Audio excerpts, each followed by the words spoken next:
खूनी कुआं। सीमा गर्मियों की छुट्टियों में अपनी नानी के गांव आई थी। सीमा नानी के घर पहुंचने के बाद अपनी नानी के पैर छूती है और उनसे आशीर्वाद लेती है।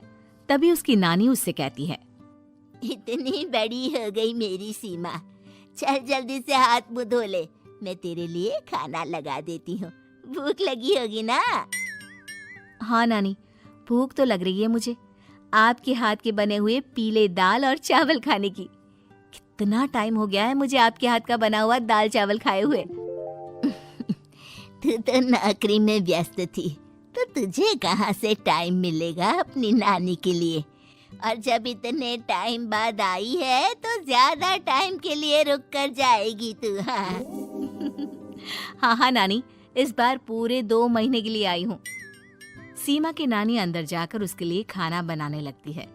सीमा कमरे में अकेली होती है, तभी उसे किसी औरत के रोने की आवाज सुनाई देती है। वो कभी खिड़की से बाहर झांकती है तो कभी दरवाजे से बाहर झांकती है। उसे समझ में नहीं आ रहा होता है कि आखिर रो कौन रहा है। तभी नानी खाना लेकर आ जाती है।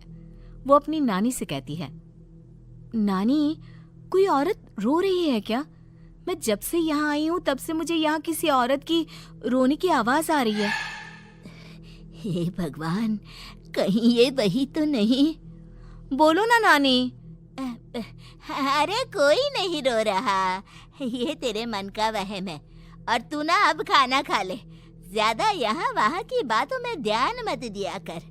जल्दी से खाना खा और फिर मेरे साथ आ जा मेरे कमरे में, दोनों बैठकर खूब सारी बातें करेंगे। ऐसे ही अगले दिन सीमा अपनी नानी के साथ गांव के बाजार जा रही होती है। उसी रास्ते में फिर से किसी औरत के रोने की आवाज आती है। वो अपनी नानी से कहती है, अरे नानी, क्या सच में तुम्हें अभी भी किसी औरत की रोने की आवाज नहीं सुनाई दे रही? मुझे किसी औरत की बहुत बुरी तरीके से रोने और चीखने की आवाजें आ रही है। मैं बहुत परेशान हूँ नानी, आखिर ये कौन है? मुझे लगता है कि सीमा को शहर भेज देना चाहिए, यहाँ रहना उसके लिए ठीक नहीं। नानी बोलो ना, आप चुप क्यों हो जाते हो? सीमा, तू घर चल, मुझे तुझसे बहुत जरूरी बात करनी है। नानी सीमा को घर ले आती है और सीमा से कहती है, सीमा, कल सुबह तू शहर वापस चली जाएगी। अरे अचानक? आखिर क्या बात है नानी, आप मुझे ऐसे जाने को क्यों कह रही हो? मैं बस जो कह रही हूँ उस पर ध्यान दे। तू कल सुबह यहाँ से चली जाएगी, और ये बात मैं कोई मजाक में नहीं बोल रही। तू कल जाएगी तो मतलब जाएगी। अरे नानी, चली जाऊंगी मैं, ठीक है, पर आखिर बात क्या है ये तो बता दो।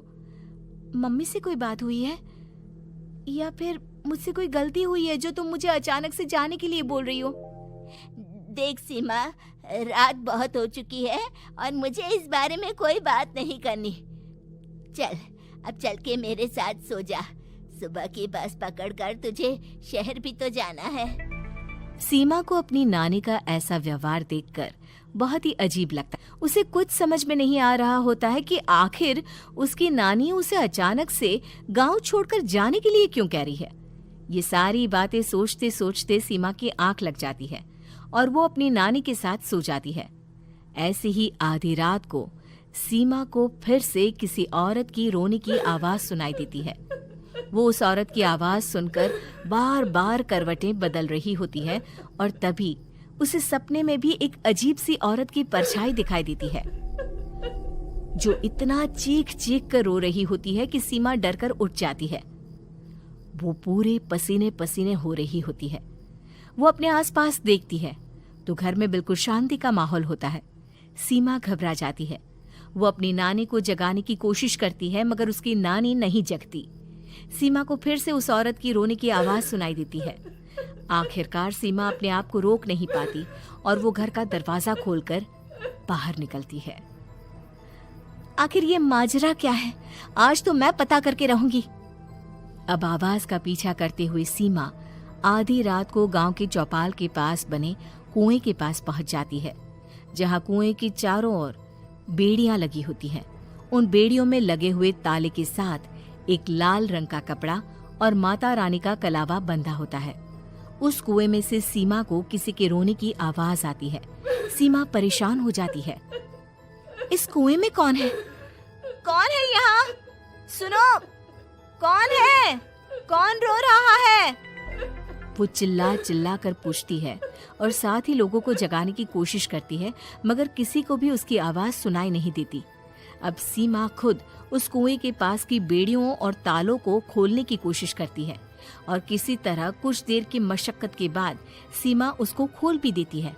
और जैसे ही वो कुआं खोलकर उसके अंदर झांकती है, सीमा उस कुएं में गिर जाती है। इतने में उसकी नानी की नींद भी खुल जाती है और सीमा को पास ना देखकर नानी परेशान हो जाती है। नानी घबराकर पूरे घर में उसे ढूंढने की कोशिश करती है, जिसके बाद उसकी नानी और सभी लोग उस खूनी कुएं के पास जाते हैं और सीमा की नानी कुएं के पास खड़ी होती है। सभी गांव वालों और सीमा की नानी को सीमा के चिल्लाने की आवाज आती है। बचाओ, कोई मुझे बचाओ। मेरी बच्ची, हम आ गए, हम तुझे बचा लेंगे। नानी, मुझे यहाँ बहुत डर लग रहा है। यहाँ इंसान की कटी हुई मुंडिया, हाथ, पैर और कंकाल है और खून भी है। नानी, मुझे डर लग रहा है।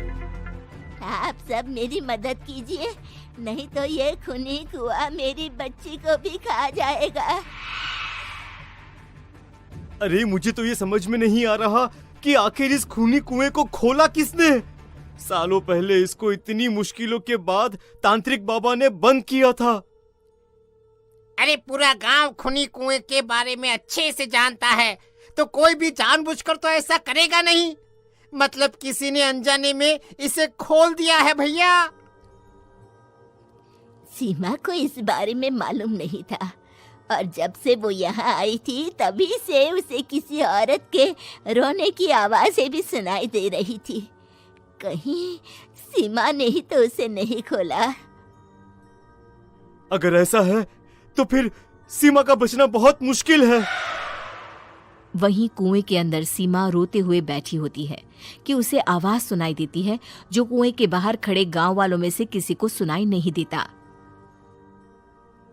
आज सालों के बाद मुझे ताजा खून मिलेगा। तेरा खून पीकर आज मैं अपनी प्यास बुझाऊंगा।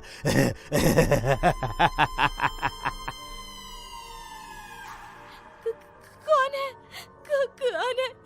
मत मारो प्लीज, मुझे जाने दो प्लीज। मैंने किसी का क्या बिगाड़ा है? वो तुझे मरने के बाद पता चल ही जाएगा।